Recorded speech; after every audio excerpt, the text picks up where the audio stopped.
Thieves are at it once again in one East Ridge neighborhood. Hi, everyone. Good evening. Thanks for joining us. I'm Dave Staley. And I'm Natalie Genereski. We first brought you this story a few weeks ago after police say somebody was stealing mail and packages from homeowners in the area. And now it's happening once again. This time, somebody stole a check worth hundreds of dollars from someone's mailbox.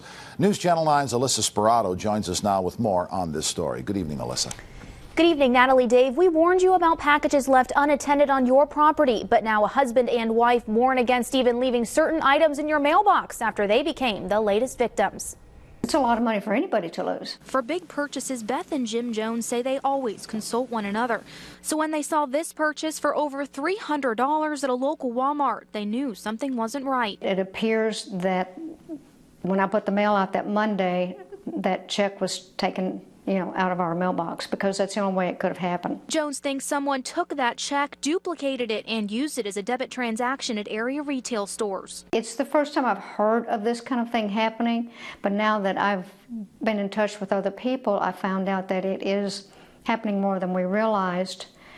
But this is the first time anything like this has ever happened to us since we've lived in this house and this subdivision. Local officials say the crime's happening more and more. An easy steal for a thief with a difficult solution for the victim. What we've seen is people who intend to create a fraudulent check can usually obtain all the materials that they need from, say, an office supply store that would supply a small business with what they would need to issue payroll checks.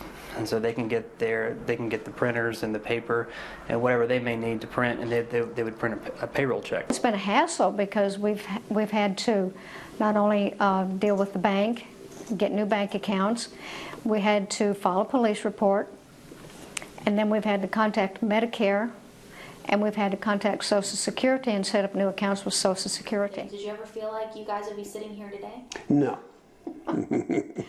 If we had, we'd have been depositing, we'd have been putting everything over at the post office instead of putting it in the mailbox, but it's what happens. There's good news at the end of this story. Jim and Beth are able to get that $328 back from their bank. But did you know your mailbox is not your property? It actually belongs to the federal government, and tampering with it is a federal offense.